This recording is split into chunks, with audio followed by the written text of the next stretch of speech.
Hey, what's going on? This your boy Lomax. Hey, I'm back with another video.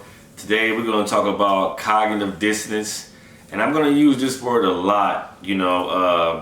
This word is going to be, used throughout this video. I mean, my last video I talked about critical thinking, and I just want to pretty much just kind of hit up on it on this one. Sorry, I had to get my volume right, but hey, it's just going to be real quick. Down and dirty. I'm not gonna keep you guys long. I know my last video asked you guys to subscribe and like and leave comments, but I think last video you can leave comments because I messed around and made a boo-boo, but I think I got it figured out right now, being this my second time. So please make sure you guys leave a comment and make sure you guys subscribe and like, so we can get through this thing. So cognitive dissonance, cognitive dissonance pretty much is, it's the state of thoughts and beliefs, and I'm not going to really get too much into it right now, but I'm going to definitely dive into it, So, I mean, when you're thinking about cognitive dissonance, you pretty much believe the lie that you believe in. For example, and there's plenty of examples that we can talk through and we can get through and go through this thing, I mean, for example, if you believe in the environment, but yet you still use plastic bags or trash bags, that's cognitive dissonance. And I'm gonna go more into that in a little bit, but I just want to kind of, dive in that. It's pretty much cognitive dissonance, and when your beliefs pretty much clash with your actions and your behavior. So there are a few signs, and once again, I'm not a dictionary, not a scientist, not a doctor, so there probably are plenty of signs I'm going to talk about, but the signs I'm going to talk about today are just going to be the signs that I know of. And I'm going to try my best to give a few examples and try to explain them the best way that I know how. So one of the first signs I can think of is guilt. So when you're thinking of guilt, you're thinking, wow, I fucked up. Okay, so how did I fuck up? And once again, I'm only speaking about me. I'm not speaking about you or someone else, but maybe you might know someone else that you can relate this to. So when I fuck up, I can think about different things, I didn't pay my taxes the correct way. Maybe there was infidelity or things of that nature. Just guilt, And then one of the second signs is probably uncomfortable.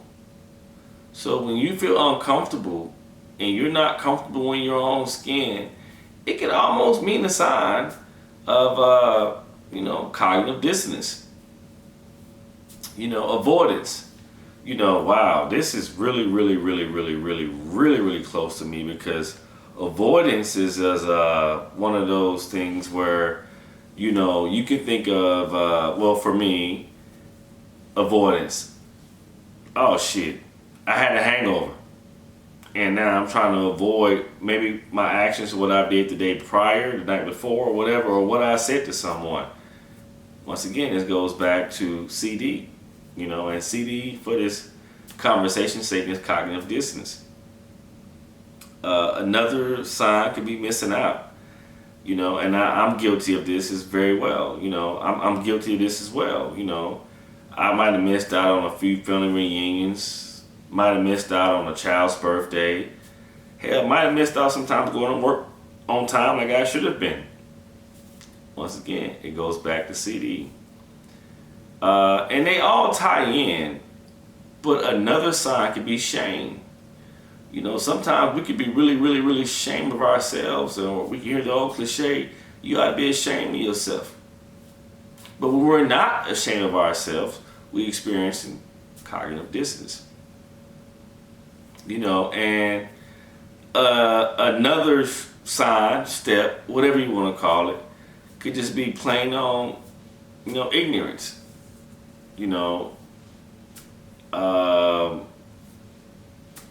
Just sometimes we don't really know what we are doing and how we are acting. Because when someone tells us, man, you did this or you did that, you might not want to believe what you did, because sometimes we can't see ourselves from the forest, from the trees. And that could be ignorance. and because we're just not really understanding. And we don't want to believe what someone is telling us. Oh, that wasn't me. That didn't happen. You got me messed up with someone else.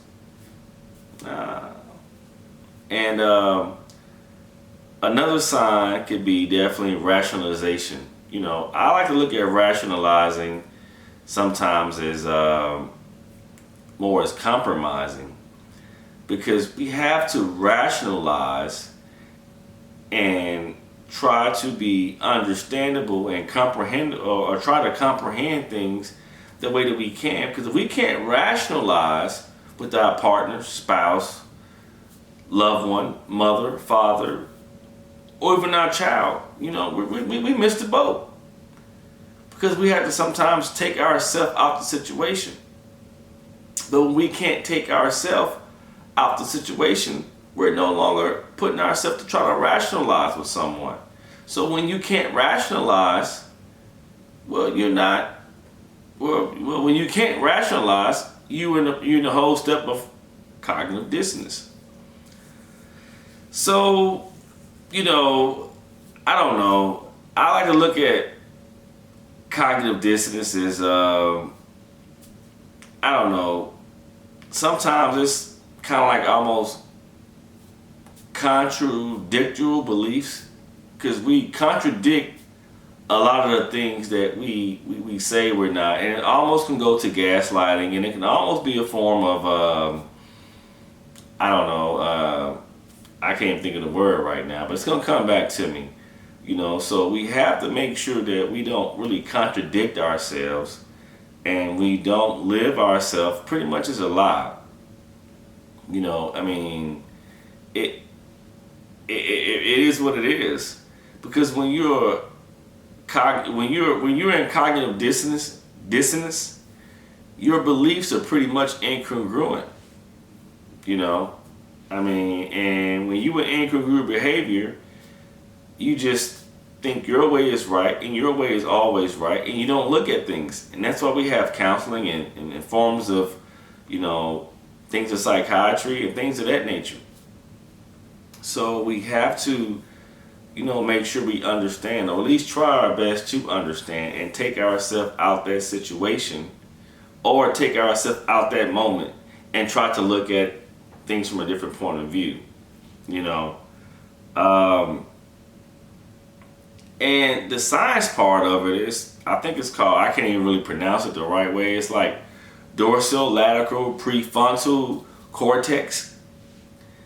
And that's the part of the brain where we start putting our own lies and start compartmentalizing our own lies in our head, which makes a disease.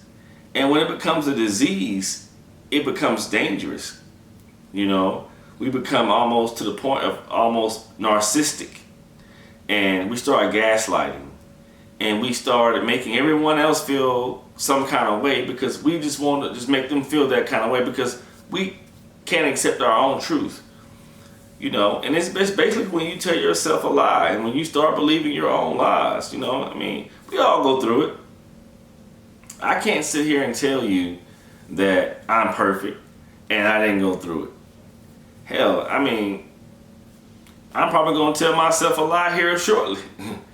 But long as I stay cognitive and try my best to realize, let me try my best and make an assertive effort to tell the truth, or to just be honest with myself of how things really is.